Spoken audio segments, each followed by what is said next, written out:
Hello aspirant, সবাইকে স্বাগত জানাই আজকের যে ভিডিও সেই ভিডিওতে।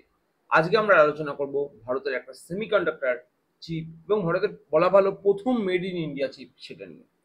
এবার আমাদের যে বিষয়গুলোর উপরে আলোচনা করব যে সেমিকন্ডাক্টর চিপ আসলে জিনিসটা কি, এটা কারা তৈরি করলো এবং এটা কিভাবে ভারতকে সাহায্য করবে, এর গুরুত্বটাই বা কোথায় রয়েছে, কোন কোন জায়গায় ইউজ করতে পারি, আর সর্বোপরি এই যে চিপ তৈরি হলো, এই চিপ ভারতের ভবিষ্যৎ ইকোনমিকে কিভাবে সাহায্য করবে।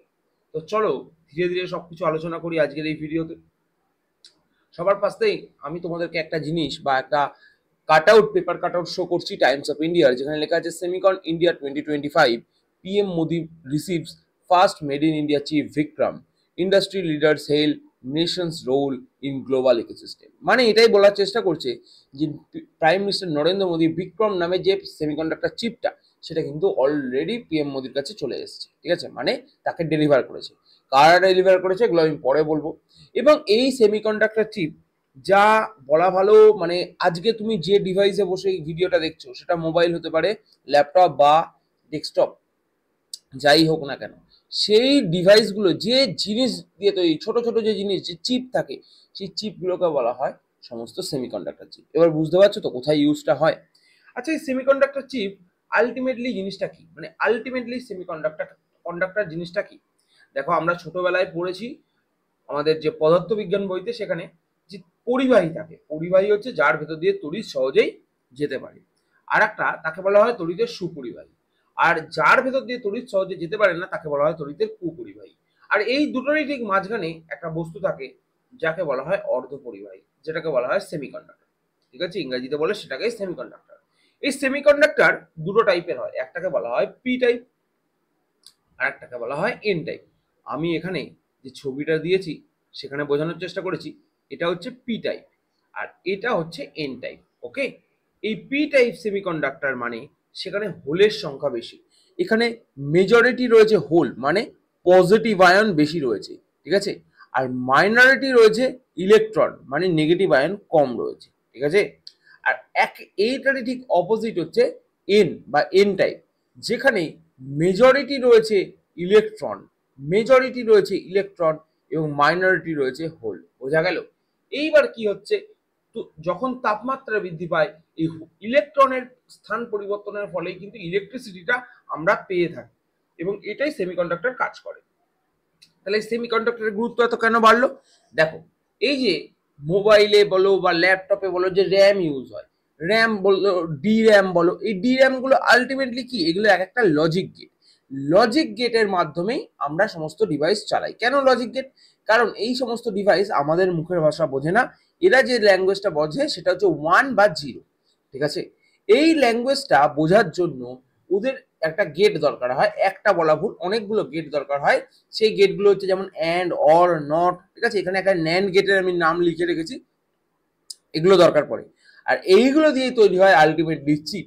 তাহলে চিপের উৎপাদন বা চিপের ওপর আত্মনির্ভর হওয়া কতটা গুরুত্বপূর্ণ বুঝতে পারছো।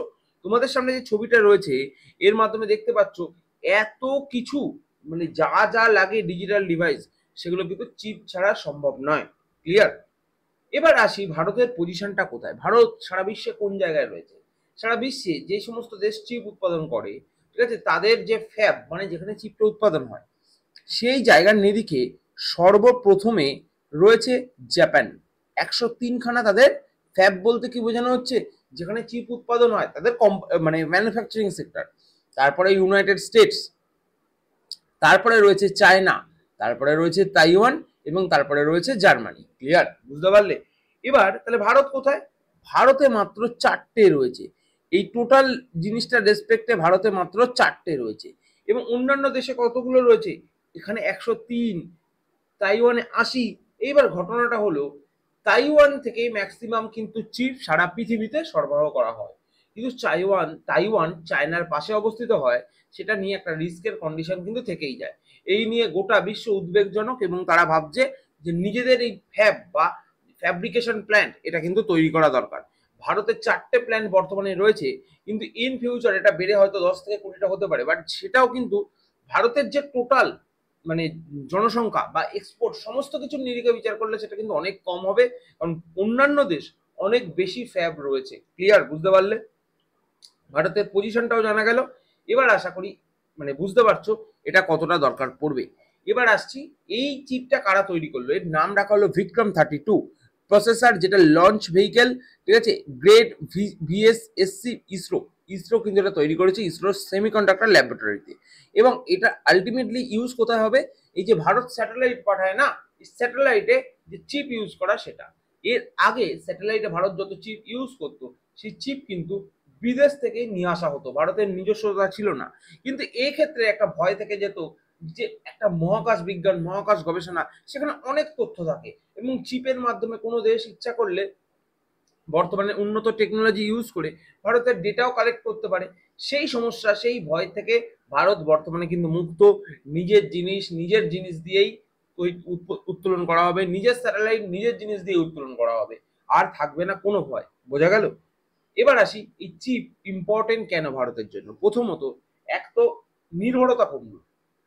কাল যদি কোনো দেশ বলে যে আমরা তোমাকে চিপ দেব না, ভারত সেক্ষেত্রে চাপের মুখে পড়বে না।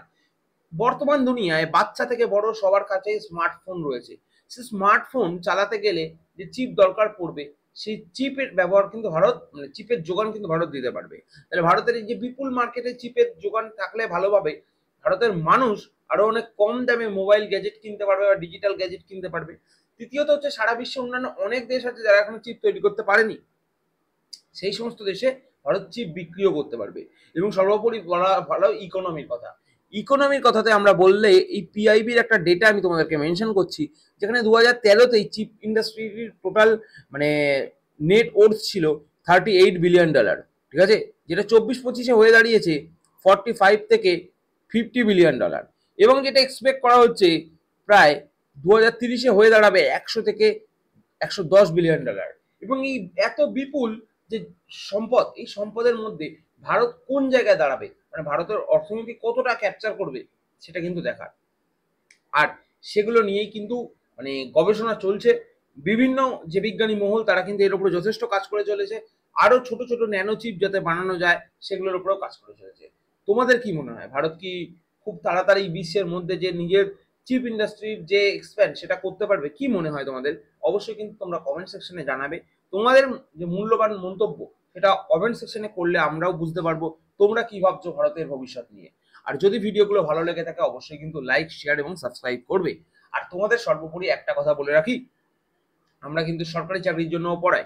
নিচে যে নাম্বারটা স্ক্রল হচ্ছে সেখানে লেখা আছে আমরা কোন কোন চাকরির জন্য পড়াই। যদি তুমি বা তোমার কোনো ভাই বোন বা তোমার ফ্যামিলি বা তোমার এরিয়ার কেউ সরকারি চাকরির জন্য পড়তে চায়, অবশ্যই কিন্তু the way of success academy লিখে ইউটিউবে সার্চ করতে বলবে। আমাদের অনেক ভিডিওর যে প্লে লিস্ট সেগুলো তোমরা দেখতে পাবে। যদি ভালো লাগে তাহলে অ্যাডমিশন নেবে স্বল্প মূল্যে, নিজের জীবনের সরকারি চাকরি প্রিপারেশনকে অনেক ভালো জায়গায় পৌঁছতে the way of success academy কিন্তু তোমাদের সঙ্গে রয়েছে। চলো আজ এই অবধি, তাহলে ভিডিওটা শেষ করছি। পরবর্তী দিন তোমাদের সঙ্গে আবার দেখা হবে, অন্য কোনো টপিক নিয়ে আলোচনা করা হবে, হয় ইন্টারন্যাশনাল রিলেশন, নয় ইকোনমি।